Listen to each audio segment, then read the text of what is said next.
In a shocking and emotional reveal, Thomas Markle, estranged father of Meghan Markle, has finally lifted the veil on their fractured past. And his account leaves little room for the fairy tale image Meghan has spent years crafting. In an exclusive interview aired this week, the retired lighting director dropped emotional truths and cold facts about the daughter he once cherished, but who now, in his own words, has rewritten history to suit her narrative.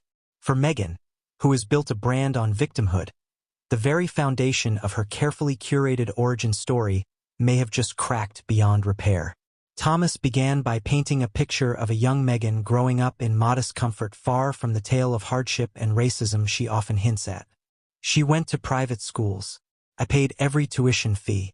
She had everything she needed and a lot of what she simply wanted, he said firmly. I worked 70-hour weeks to give her that life. And yet, she talks like she was abandoned.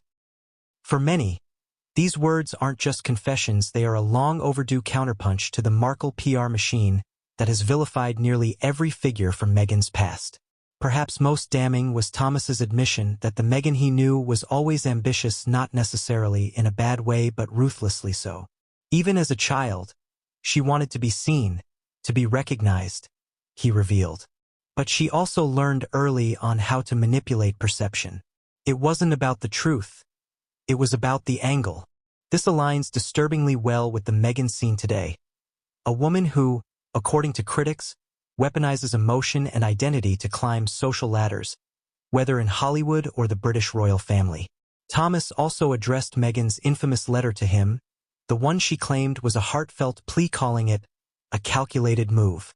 According to him, it wasn't written out of love or regret, but as a strategic paper trail in case it ever became public, which it eventually did.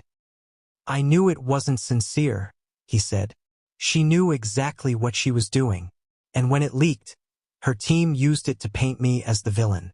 While Meghan has often implied that her childhood was riddled with instability and emotional neglect, Thomas's detailed recollections tell a different story. He recalled driving her to theater auditions, helping with school projects, and even making her peanut butter sandwiches every morning before school. She was my life, he stated, his voice quivering. But now, it's like I never existed except when she needs a villain to blame. More poignantly, Thomas touched on Meghan's calculated distancing from the entire Markle family, including her half-siblings. Meghan always saw us as beneath her, he said. Once she got that first taste of celebrity, we weren't part of the picture anymore.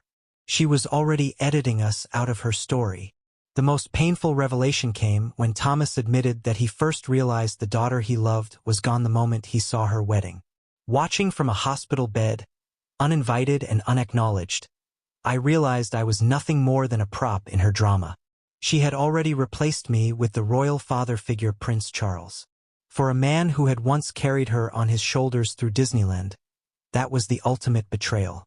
What makes this exposé even more damaging is how it aligns with Meghan's now growing reputation for burning bridges. From the royal family to former friends and now her own blood, the pattern is too glaring to ignore.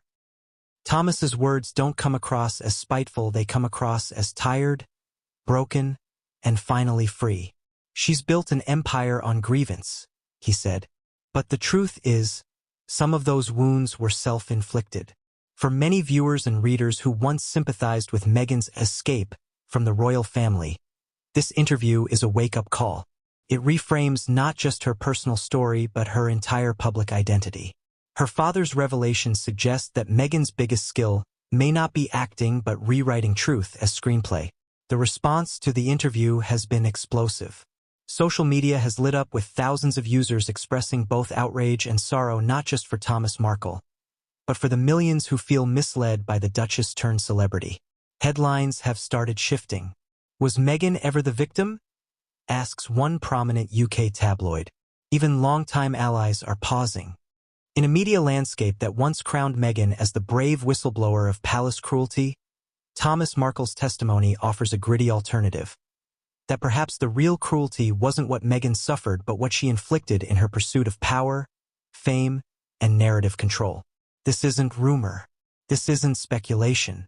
This is a father's truth, and it may be the one story Meghan Markle can't edit. Because Thomas Markle isn't a palace aide or a jilted friend. He's not a distant relative hoping for a headline. He is the man who changed her diapers, paid her tuition, bought her first car, and stood in the background of her earliest dreams. His voice cuts deeper not because of celebrity but because it's laced with personal betrayal. And now, after years of silence, he's no longer willing to be the silent scapegoat in her drama. I watched the world rally around her, but no one ever asked what happened to her father, he said. And the truth is simple, she shut me out when I was no longer useful. The world is beginning to reckon with a truth that's harder to swallow than any royal scandal. That Meghan Markle may not be the heroine of her story after all. With her own father pulling back the curtain, the public is now asking the questions Meghan spent years avoiding. Because no matter how many documentaries she produces or interviews she grants, one fact now lingers in the air: you can ghost a father, but you can't erase him.